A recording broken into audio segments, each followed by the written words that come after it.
Hi hello welcome to our channel Zindagi blogs. నేనైతే mess Madhapur దగ్గర ఎక్కడ బాగుంటుందని మీకు చెప్పబోతున్నా ఈ వీడియోలో. మాకైతే పిచ్చగా ఆకలి అవుతుంది కాబట్టి మేము మాదాపూర్ పోదామని ఫిక్స్ అయినాం. అక్కడ బంధుమిత్ర మెస్ ఉంటుందంట. అన్న ఇంతకుముందు షార్ట్ ఫిల్మ్ అయిపోయినప్పుడు ఇక్కడ తిన్నాడంట, చెప్పిండు. అయితే ఇటు వచ్చేసినాం. చూడండి, ఇక్కడనే పక్కన సిటీ వైన్స్ ఉంటుంది, దాన్ని తీయలేదు వీడియోలో పెట్టొద్దని. దాని పక్కనే బంధుమిత్ర మెస్ ఉంటుంది అనమాట. చాలా సింపుల్గా ఉంటుంది, లెఫ్ట్ సైడ్లో ఉంటుంది. చూడండి, పోగానే ప్లేన్ ప్లేట్ ఇచ్చేసారు, సిల్వర్ కలర్ది, కొంచెం హైటెక్గానే ఉండే ప్లేటింగ్. అయితే అంబియన్స్ అయితే అంతేం లేదు, రేకుల దాంట్లోనే కూలర్స్ పెట్టేసారు. ఇక్కడ పబ్లిక్ అయితే చాలా అంటే చాలా ఎక్కువ మంది ఉర్రు. కూర్చోడానికి ప్లేస్ లేదు, కొంతమంది బయట కూడా నిలబడ్డారు. అంత రష్ ఉంది. ఎంత ఫేమస్ అర్థం చేసుకోండి ఇక మీరు.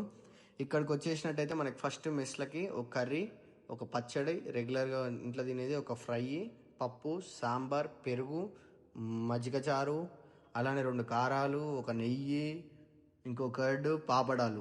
దీని కాదని మీకు ఇంకా కావాలనిపిస్తే boiled egg 10 rupees, egg curry 30 rupees, omelette 30 rupees. Omelette చాలా ఫేమస్ అంట, కాకపోతే మేము ఆమ్లెట్ వద్దని బాయిల్డ్ ఎగ్స్ తెప్పించుకున్నాం 2.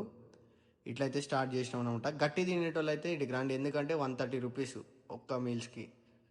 130 అంటే బయట 70-80కే వస్తుంది వెజ్, కాకపోతే అది వేరే ఉంటుంది. ఇక్కడ ప్రొవైడ్ చేసేవి కూడా ఎక్కువ ఉన్నాయి, కాకపోతే మీరు రైస్ ఎక్కువ తినేటోళ్ళు అయితే ఇటు గ్రాండి. కర్రీస్ అయితే చాలా బాగుండే, సూపర్ ఉన్నాయి అనమాట.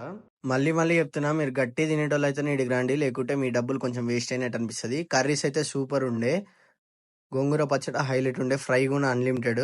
Please subscribe our channel Zindagi vlogs.